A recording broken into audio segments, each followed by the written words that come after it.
پاکستان تحریک انصاف کی جو آج کا فیصلہ آیا ہے اس سے مشکلات میں اضافہ ہوگا، خصوصاً بانی پی ٹی آئی کے حوالے سے بتائیے۔ دیکھیے، پتہ نہیں ہم مشکلات کس چیز کو کہتے ہیں، کیونکہ ایک سیاسی لیڈر یا سیاسی کارکن کے لیے جیل میں رہنا کوئی مشکلات میں اضافہ نہیں کرتا۔ وہ ڈپینڈ کرتا ہے ایک تو کہ مقدمے پہ ڈپینڈ کرتا ہے، پھر یہ کہ اگر اس کی کسی مقدمے کی وجہ سے اس کی پولیٹیکل سپورٹ ڈکلائن ہوتی ہے تو فرق پڑتا ہے، اس کی پارٹی بکھر جاتی ہے تو فرق پڑتا ہے۔ ابھی تک جو صورتحال ہے اس میں یہ تو بات ہے کہ ان کی پارٹی کو بڑی مشکلات کا سامنا ہے اور تنظیمی طور پہ بہت مشکلات کا سامنا ہے۔ کوئی بہت بھرپور تحریک اب تک نہیں شروع کی جا سکی، لیکن ان کی جو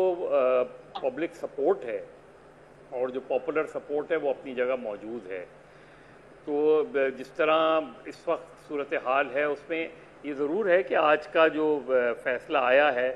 اس سے کوئی ٹیمپرری، آپ اس کو کہہ سکتے ہیں کہ ایک ٹیمپرری سیٹ بیک ہوا ہے، لیکن ابھی مین اپیل جو ہے، کیونکہ یہ تو سسپینشن آف سینٹنس کے حوالے سے تھی، لیکن جو مین اپیل ہے ابھی اس کا فیصلہ آنا باقی ہے۔ ہاں، اگر مین اپیل میں ان کی پلی ریجیکٹ ہو جاتی ہے اور کنوکشن جو ہے وہ اسٹینڈ کرتی ہے تو پھر ظاہر ہے ان کی مشکلات اس لحاظ سے اس میں اضافہ ہو سکتا ہے کہ پھر اب بھی بہت سے مراحل ہیں، جیسے ہائی کورٹ میں ابھی اپیل کریں گے، پھر سپریم کورٹ میں اپیل کریں گے۔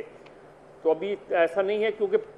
پولیٹیکل لیڈرز کے جو کیسز ہوتے ہیں، اور خاص طور پہ اگر کسی ایسی گورنمنٹ میں بنائے جائیں جو ان کی پولیٹیکل رائیولز ہوتے ہیں، جس طرح پی ایم ایل این کے خلاف بنائے گئے یا پیپلز پارٹی کے خلاف بنائے گئے، تو اس سے ان کا جو سپورٹر ہے، ان کا ووٹر ہے، اس کی جو ہے وہ وفاداریاں تبدیل نہیں ہوتی۔ تو اس لحاظ سے اگر ہم دیکھیں تو پی ٹی آئی کا سپورٹر یہ سمجھتا ہے کہ سارے مقدمات جو ہیں یہ پولیٹیکلی موٹیویٹڈ ہیں، اسی لیے پی ٹی آئی کو انتخابی نشان بھی نہیں دیا گیا، اسی لیے پی ٹی آئی کے بانی کو نااہل قرار دے دیا گیا، ان کو کنوکٹ کر دی گئے۔ تو اس کا جو ووٹر اور سپورٹر ہے اس کے لیے یہ کوئی جو ہے ایسی تعجب کی بات نہیں ہے، بلکہ اس میں وہ ظاہر ہے جوڈیشری کو اور بعد جو ہے مورد الزام ٹھہرائے گا۔ میرا خیال ہے پی ٹی آئی آج کے فیصلے سے پہلے شاید انہیں یہ توقع تھی کہ آج کا فیصلہ ان کے حق میں آئے گا، اور کیوں تھی توقع یہ تو مجھے نہیں پتا، لیکن جس طرح کے ان کے بیانات اس سے پہلے آ رہے تھے اس سے اندازہ یہی ہوتا۔ لیکن میرا خیال ہے یہ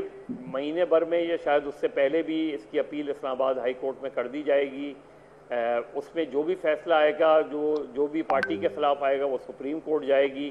تو اس میں اس لحاظ سے نظر یہ آتا ہے کہ ہم ابھی کم سے کم 2 یا 3 مہینے تو عمران خان مدر صاحب، ابھی جس طرح آپ نے فرمایا کہ جو پولیٹیکل لیڈرز ہوتے ہیں، مدر صاحب آپ نے جس طرح کہا کہ پولیٹیکل لیڈرز جو ہوتے ہیں ان کو فرق نہیں پڑتا، جیل میں رہنا کوئی مسئلہ نہیں ہوتا، لیکن ہم نے ماضی میں دیکھا جو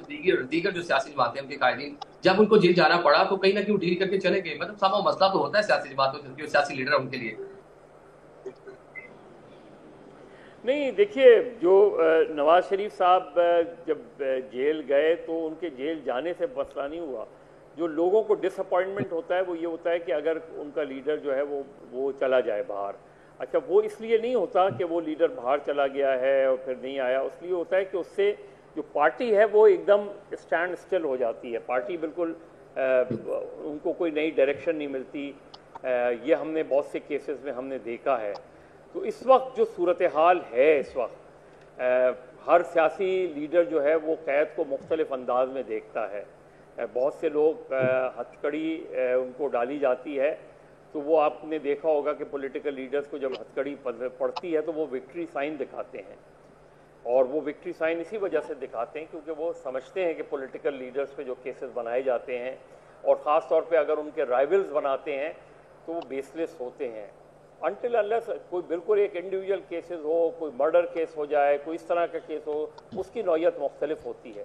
تو آج تک مجھے جتنا یاد ہے، میں نے 30-40 سال 40-45 سال جو میں نے دیکھا ہے، اس میں مجھے ایسا نہیں نظر آیا کہ کسی پولیٹیکل لیڈر کو اس کے خلاف مقدمات سے سیاسی طور پہ نقصان ہوا ہو۔